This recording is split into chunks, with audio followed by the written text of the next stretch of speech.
세상에 떠도는 기묘한 이야기들. 첫 번째 이야기.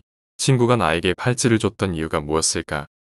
저희 집은 부모님이 그냥 풀어 키우시는 스타일이라 서울로 이사 왔던 5살 때부터 혼자 놀이터에 나가서 놀았습니다.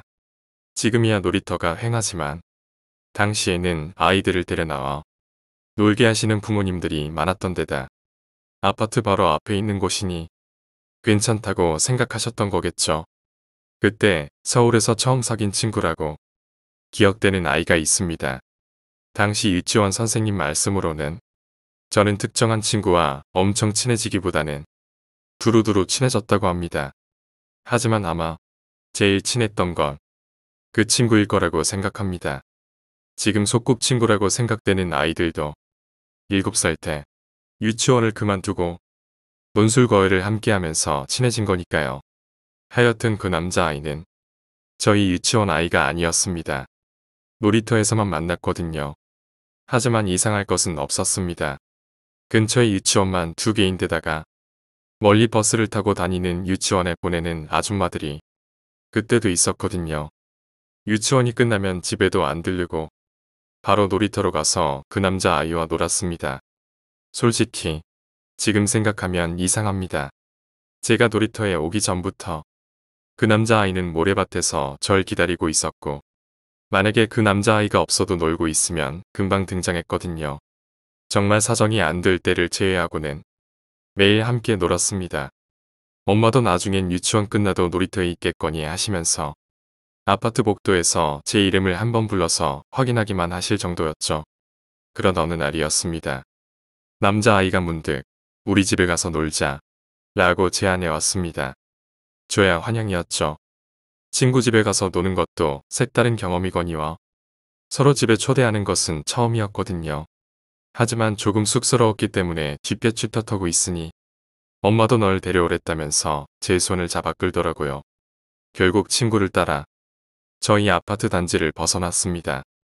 저도 기대가 되었습니다. 아파트 단지를 빠져나간 것. 이번이 처음이었거든요. 그 애의 손을 잡고 모르는 길을 지나 모험을 하는 기분으로 그 애의 집으로 향했습니다. 그 애의 집은 저희 집과 달리 주택이었습니다. 대문을 여니 진짜 하얗다고 탄성이 나올 듯한 커다란 개가 있었습니다. 개가 절 보고 지진이 안에서 뭔가를 소리치며 아줌마 한 분이 나와 개를 꾸짖으셨습니다. 그리고 남자의 뒤에 숨은 절 보더니 웃으시더군요. 부러웠습니다. 우리 엄마는 저렇게 상냥하게 예쁘지 않았거든요. 어머님은 저를 반기시면서 집 안으로 이끄셨습니다. 아마 이때부터 친구의 표정이 조금 뭔가 불편해 보였던 것 같습니다. 눈치 없는 저는 어머님이 가져다 주신 간식을 먹으며 친구의 방에서 마음껏 놀았습니다. 그러다가 문득 창밖을 보니 날이 어둑어둑해진 겁니다. 아주 밤은 아니고 슬슬 해가 지는 초저녁 정도의 시간이었던 것 같습니다. 방문이 열리더니 어머님이 자고 가라고 하시더라고요. 친구랑 밤늦게까지 놀 수 있을 테니 저는 마냥 좋았습니다. 제가 알았다고 하자 어머님이 이불을 꺼내오시겠다며 문을 닫고 나가셨습니다. 그때 남자애가 제 손목을 잡았습니다. 안 되겠어. 뜨다는 소리에 그 애를 보자 엄청 화난 표정이었습니다. 저희 오빠처럼 무표정한 얼굴이라 순간적으로 겁이 났습니다. 한 번도 싸워본 적이 없는 착한 친구였는거려. 얘가 왜 그러나 이해를 못하고 있으니 절 끌고 방에서 나가 눈치를 보면서 현관밖에 마당으로 나가더군요. 그리고 걔를 피해 집 옆으로 돌아가더니 절 보고 넌 안 되겠어. 안 돼. 이런 말을 하더니 무엇인가를 치우더라고요. 그 뒤에는 구멍이 하나 있었습니다. 여전히 무슨 일인지 모르는 제가 뒤에 서 있으니 남자아이는 저를 구멍으로 잡아 끌더니 나가라고 하는 겁니다. 왜냐고 물으니까 너희 엄마가 걱정하실 거야 라고 말하더라고요. 그제서야 엄마 생각이 났습니다. 심지어 말도 안 하고 왔으니 엄청 혼날 것 같았습니다. 급한 마음에 대무는 생각도 못하고 구멍으로 나가려고 움직이는데 손목에 뭔가를 끼워주더군요. 파란색 팔찌였습니다. 비즈인지 돌인지 그런 게 끼워진 팔찌였죠. 그리고 웃기에 저도 인사를 건네고 부엌으로 나와서 왔던 길 쪽으로 가던 와중이었습니다. 그런데 또 생각이 나는 게 걔네 엄마한테 인사를 안 하고 온 거죠. 엄마가 인사는 잘하고 다녀야 한댔어요. 어차피 대문을 지나쳐 가야 하니까 초인종으로 인사드리고 가자는 생각으로 가는데 걔네 집이 무척 소란스럽더라고요. 그렇게 상냥하던 아줌마가 어디 갔어? 어디다 놨어? 하고 소리 지르는 게 들리고 걔는 큰 울음소리로 컹컹 지저댔습니다. 저는 어린 마음에 너무 놀라 울면서 막 집으로 달려갔죠. 그리고 다음에 눈 떴을 땐 병원이었습니다.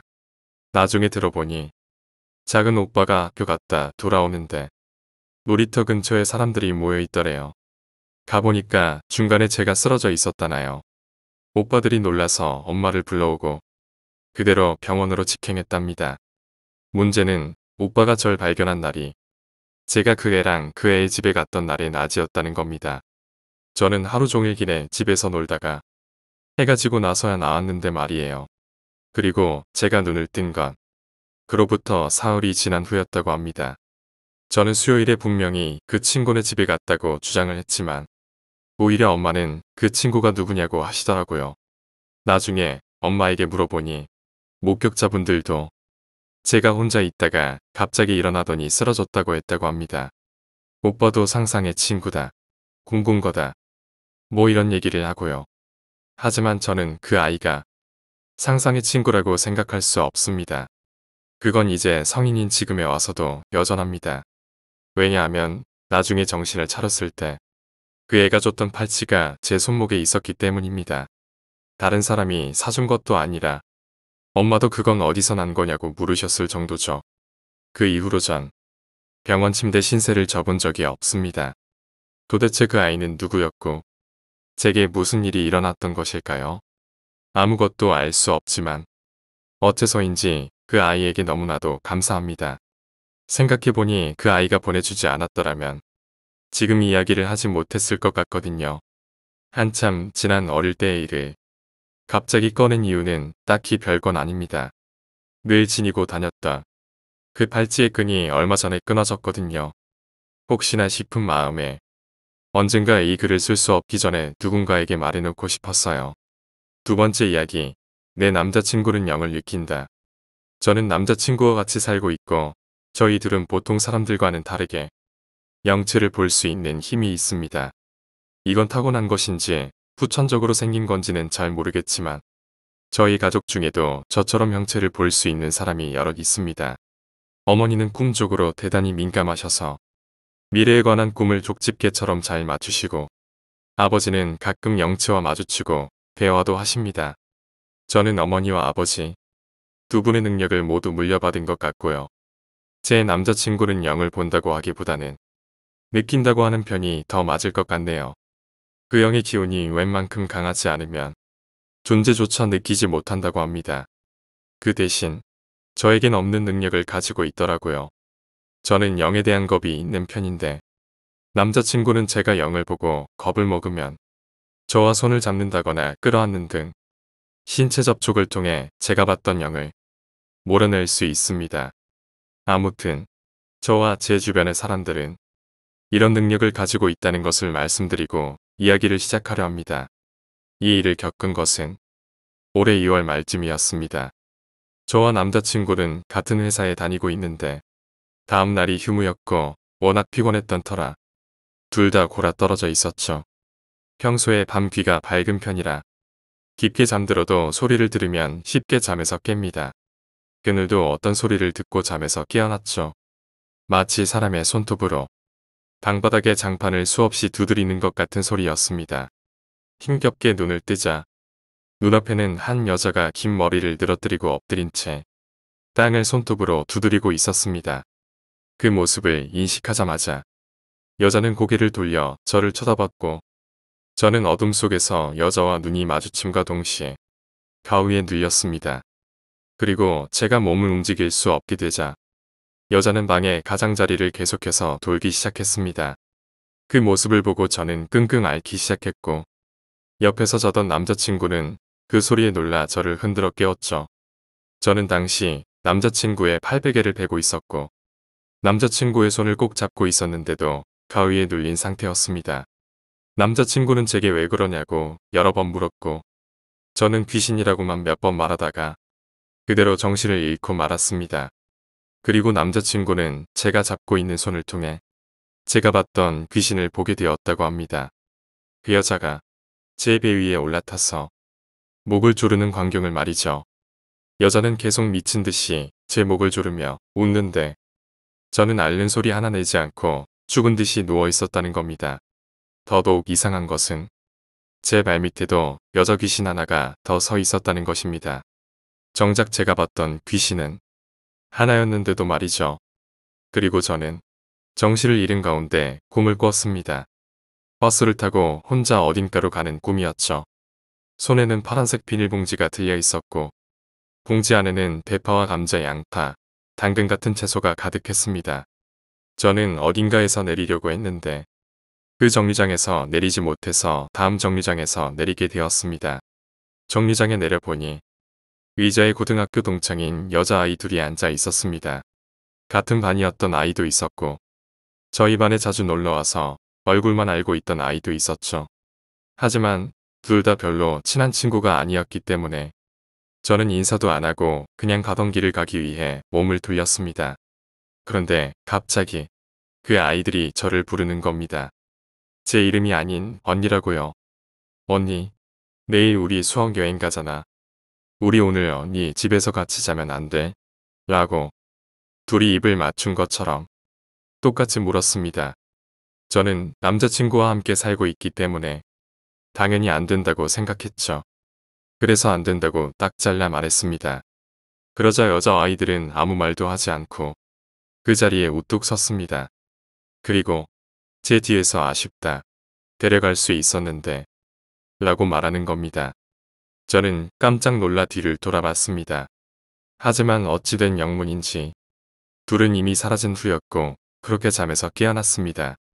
눈을 뜨니 아침이었고 곁에 있던 남자친구가 간밤에 있던 일을 이야기해줬죠.